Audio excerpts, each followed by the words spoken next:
안녕하십니까? 네, 사실 제가 이번 주 말씀이 아니라 저번 주 말씀이었는데요. 그게 갑자기 저번 주에 그 중국에서 오신 형제님이 말씀을 하신다 하셔가지고 저는 이제 패스가 되는 줄 알았어요. 그래서 진짜 다행이다. 이제 나 이번에 안 해도 되네 이렇게 생각했는데 또 당장 또 이번 주 월요일에 시원 형제가 준비했던 거 하면 어떻겠나 하셔가지고 준비했던 말씀을 이렇게 드릴 수 있는 기회가 됐습니다. 네, 그래서 특별한 말씀은 아니지만 정말 하나님의 말씀을 대언한다라고 생각하면서 이것들을 전해드리고 싶습니다. 제가 부족한 점이 많지만 감안하셔서 들어주시면 감사하겠습니다. 저는 요즘 가게 알바가 아니라 거의 정직원으로 월화수목금 이렇게 가는데요. 거기서 가게를 보고 있으면 종종 아이들이 와서 캐릭터 카드를 사가고는 해요. 그런데 제가 어릴 때 정말 좋아했던 카드들도 아직 팔고 있더라고요. 그래서 오랜만에 동심으로 돌아가서 저희 어머니 몰래 카드 몇 장을 뜯어보고 옛날 추억으로 돌아가곤 했습니다. 그 카드 제목이 유이왕 카드라는 카드였는데 아시죠? 네, 정말로 그걸 좋아했어요. 제가. 그래서 거기에 딸린 막 이상한 기계 같은 것들도 부모님 졸라서 사고 또 수백 장의 카드들을 모으기도 했습니다. 하지만 정작 저는 실력이 별로 없었어요. 네, 아무튼 오랜만에 그 카드들을 보는데 이상하게 거기에 그려진 캐릭터들이 좀 기상천외하고 무섭게 느껴지더라고요. 왜 어렸을 때 이런 걸 좋아했었지? 이런 생각이 들었습니다. 저는 그 카드들을 정말 진심으로 좋아했어요. 그래서 정말 갖고 싶은 카드가 생기면은 막 욕심이 생겨가지고 다른 친구 거를 막 몰래 하나 가져가기도 하고 그랬었는데 지금에 와서 보면 정말 한낱 종이에 불과했는데 진짜 그때는 왜 그랬을지 모르겠어요. 어쩌면은 그게 막 저를 지켜줄 거란 생각을 했었는지도 모르겠습니다. 만화 영화나 그 캐릭터 카드들의 내용이 실제로 그랬거든요. 어쩌면 저는 어릴 때 그 캐릭터 카드로 우상숭배를 하고 있었는지도 모르겠어요. 사실 우상숭배라고 하면은 석상에 절을 하거나 또 어떤 신전에 제사하는 모습을 상상하기도 하는데 하지만 어릴 적 저에게는 그런 형태로 우상숭배가 스멀스멀 스며들었던 것 같습니다. 지금에 와서 저는 우상숭배가 저희와는 먼 일이라고 생각했지만 우상숭배는 더 복잡하고 우리 마음에 만연한 것이라는 것을 깨달았는데요. 본문 말씀 로마서 1장 18절에서 25절 교독하도록 하겠습니다. 로마서 1장 18절에서 25절입니다.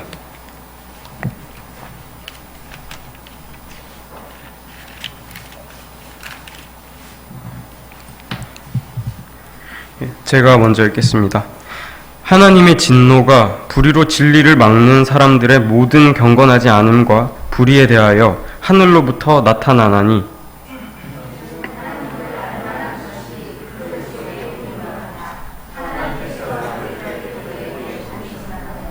창세로부터 그의 보이지 아니하는 것들 곧 그의 영원하신 능력과 신성이 그가 만드신 만물에 분명히 보여 알려졌나니 그러므로 그들이 핑계하지 못할지니라.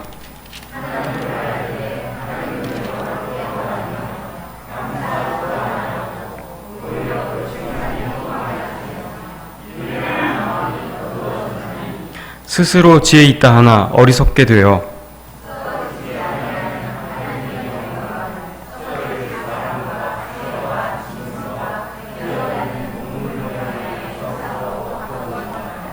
그러므로 하나님께서 그들을 마음의 정욕대로 더러움에 내버려 두사 그들의 몸을 서로 욕되게 하게 하셨으니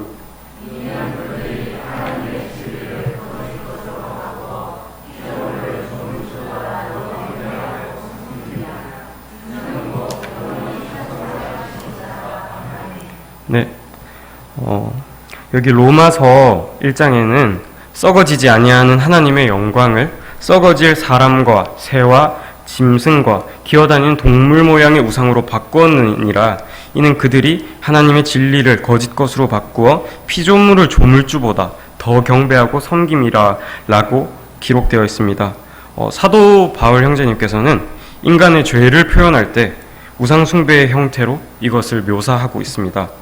하나님의 자리에 어떠한 피조물을 대체함으로써 모든 음란과 불의, 추악, 온갖 형태의 악이 생겨났다고 말하고 있습니다. 실제로 우리가 죄를 짓게 되는 이유는 악 그 자체를 행하기 위해서 그렇게 하지 않습니다. 어떤 것을 하나님 이상으로 여겨서 그것의 가치대로 살아갈 때 우리는 죄를 범하죠.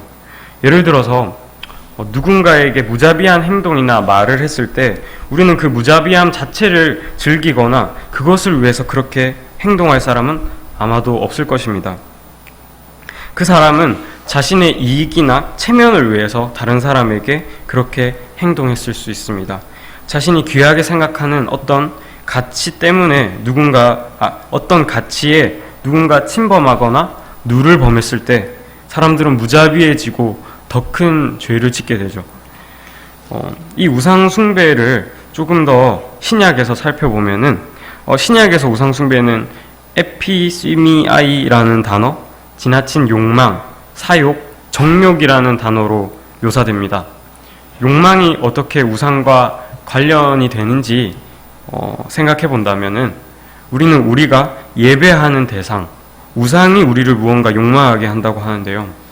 제가 대학교를 다니면서 이렇게 주워 들은 게 많아요.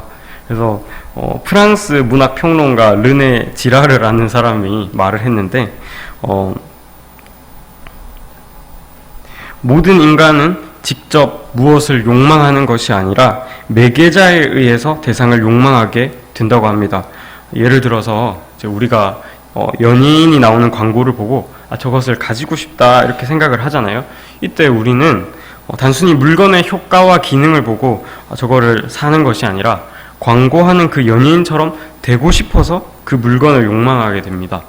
우상도 마찬가지로 우리가 섬기고 뛰어나다고 생각하는 그것이 주는 욕망대로 우리가 무언가를 원하고 찾게 되는 거죠. 이 말은 지나친 욕망이 우리가 잘못된 우상을 갖고 있기 때문에 나타나는 현상이라는 것을 말하고 있습니다. 본문 로마서 1장 24절에서도 그러므로 하나님께서 그들을 마음의 정욕대로 더러움에 내버려 두사라고 언급하고 있습니다. 우리가 우상 숭배했기 때문에 하나님이 우리를 욕심에 머무르도록 방임하고 계시다는 것이죠. 그러므로 욕망은 우상 숭배라는 원인의 결과입니다. 우리가 어떠한 것을 만약에 지나치게 바라고 원한다면은 우리는 알게 모르게 우상을 갖고 있는 거죠. 누군가의 말에 따르면 인간은 신에 사로잡혀 있지 않으면 우상에 사로잡혀 있다라고 합니다. 공백의 상태라는 게 없는 거죠. 누구든 하나님이 아니라면은 모두 우상을 더 섬기고 있는 겁니다. 그렇다면 어떤 것들이 우리에게 우상이 될까요?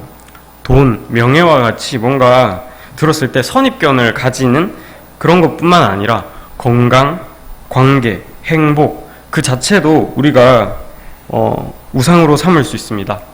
앞서 말씀드린 돈과 명예는 우리가 그걸 목적으로 살아가지 않으면은 오히려 아름답게 사용할 수 있는 수단이 됩니다. 하지만 건강, 즐거움, 관계같이 듣기에 긍정적인 것들도 우리가 그것 자체를 목적으로 살아가게 된다면 우리는 우상 숭배를 하게 되는 거죠. 가령 이제 요즘에는 해외여행을 진짜 많이 가는데요. 이 대학교 생활하면서 많은 친구들이 해외여행을 가기 위해서 오래도록 일하고 돈을 버는 것을 봤습니다. 그런데 이것이 과잉되고 또 즐거움에 너무 큰 가치를 두어서 오로지 그 여행을 위해서 살아가는 사람들이 종종 있습니다. 평소에도 몇 번씩 해외 비행기 티켓을 검색하고 여행 정보를 알아보면서 인생이 그것 중심으로 움직이더라고요. 누군가의 말 맞다나 5일을 위한 360일이란 말이 정말인 것 같습니다. 화려한 닷새를 위해서 나머지 날들은 모두 따분하고 지루하게 여기면서 그것을 견디면서 살아가는 거죠. 사실 여행이란 거는 좋은 겁니다. 하나님이 지으신 세계를 누비고 경험하는 것은 유익한 거죠. 하지만 그것이 인생의 목적이 된다면 우리는 하나님께 죄를 짓고 있을 수도 있습니다. 하나님이 주신 귀한 시간을 헛되이 보낼 수도 있다는 거죠.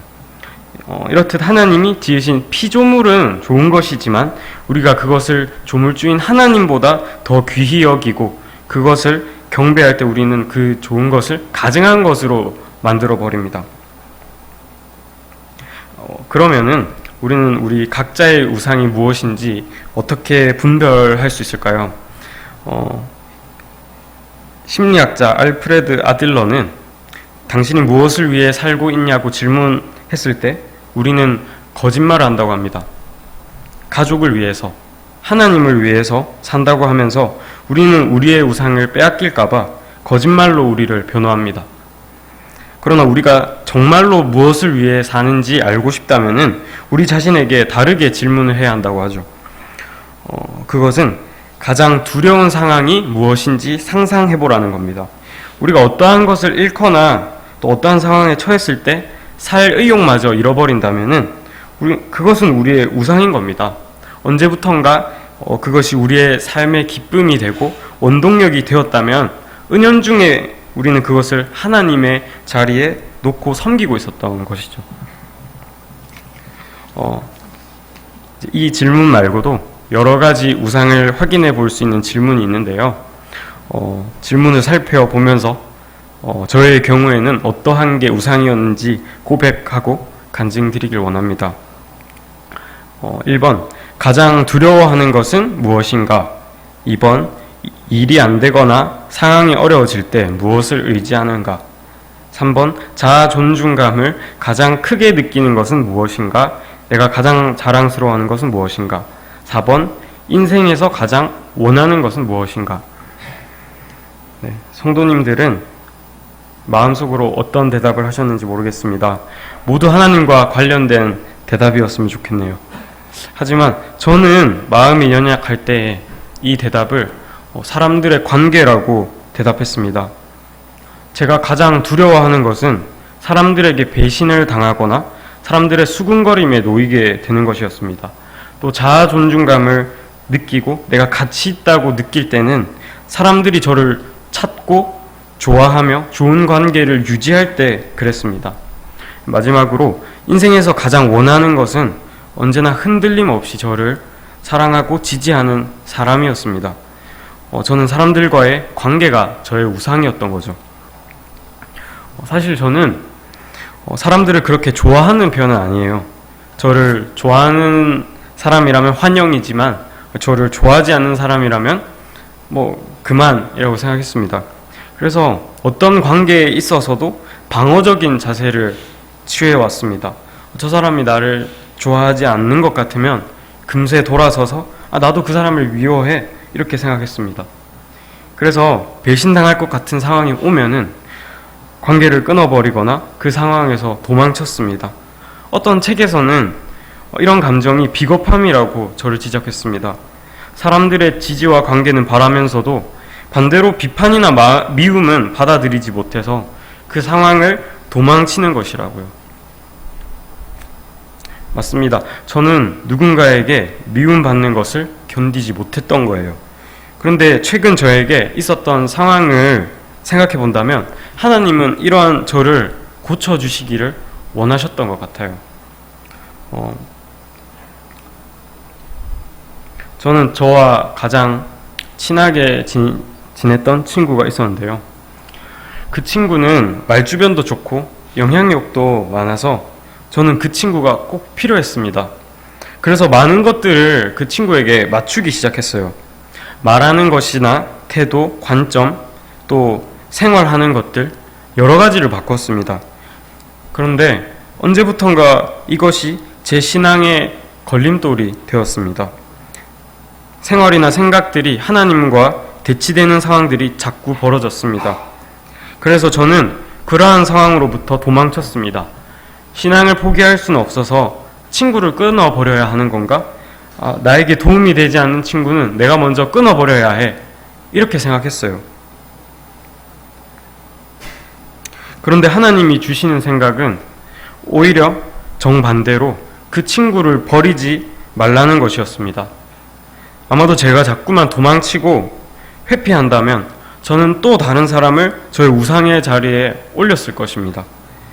이번에는 다른 사람에게서 정체성이나 가치, 그가 줄 수 없는 것들을 기대했을 거예요. 하나님은 제가 가장 본질적인 것을 고치기를 원하셨습니다. 다른 사람들에게 기대했던 것들을 이제는 하나님에게, 예수님에게 구하라고 하셨습니다. 저는 여러 기도를 통해서 두려움을 이기는 용기를 달라고 했습니다. 다른 사람을 너무 의식하지 않도록 주님께 기도했습니다. 그렇게 했을 때 저는 다른 사람들과 오히려 더 건강한 관계를 가질 수 있게 되더라고요.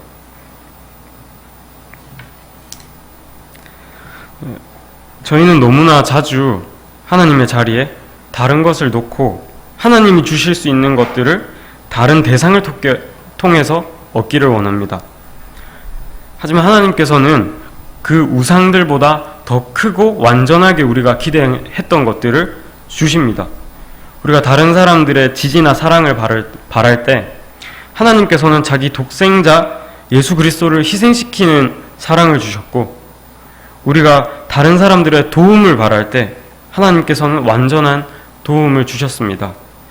우리가 늘 기도하고 성경 말씀을 묵상해야 하는 것은 기도의 자리를 통해서 우리가 우리의 우상을 내려놓고 우리가 우상에게 구했던 것들을 하나님께 구해야 하기 때문인 것 같습니다. 마지막으로 한 부자 청년의 이야기를 생각해 봤으면 좋겠습니다. 그는 예수님에게 다가가서 어떻게 하면 천국에 들어갈 수 있냐는 질문을 합니다. 예수님께서는 그에게 율법을 다 지켜 행하라고 하시죠. 그는 왠지 자신만만하다는 듯이 자기가 그것을 다 지켜 행한다고 합니다. 그러자 이번에 주님께서는 그에게 가난한 자들에게 재산을 나누어 주고 자신을 따라오라고 하십니다. 하지만 이번에는 근심한 얼굴로 집에 돌아가서는 그는 다시 돌아오지 않았습니다. 그의 우상은 자신의 재물이었던 거죠. 이 이야기에서 청년은 좋은 행동을 하고 또 율법을 다 지켜 행했지만 주님의 제자가 될 수 없었습니다. 그가 주님의 제자가 될 수 없었던 것은 그 재물이 그의 우상이었기 때문입니다. 마찬가지로 우리에게는 능력 있는 복음이 있지만 우린 또 너무나 많은 우상들을 가지고 있습니다. 우리가 그것들을 모두 허탄한 것이라고 인정하고 하나님께 눈물로 회개할 때 주님은 우리가 그것을 놓을 수 있게 하여 주시고 그것보다 더 큰 만족을 주십니다. 사랑하는 성도님들, 하나님을 저희가 가장 우선에 두었으면 좋겠습니다. 우리에게는 너무나 많은 길들이 있지만 하나님께로 가는 길은 오직 한 길 그리스도이기 때문입니다. 의지했던 것들, 저희가 기뻐했던 것들을 모두 놓아버리고 우리가 오직 한 분 그리스도만을 기뻐한다면은 오히려 저희가 기뻐했던 것들은 정말 하나님 안에서 더 큰 기쁨을 줄 수 있기 때문입니다. 네. 그러면 이것으로 말씀을 마치고 기도하겠습니다.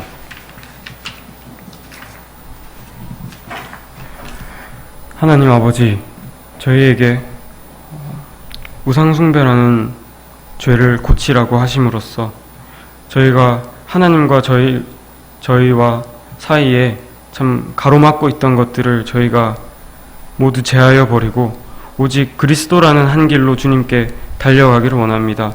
주님, 저희가 그렇게 회개하고 구할 때 더 큰 만족을 주심을 주님 저희 믿습니다. 참 이후에도 저희를 이끌어 주시고 주님께서 저희를 더욱 사용하여 주시기를 원합니다. 모든 기도 주 예수 그리스도 이름으로 기도드렸습니다. 네, 감사합니다.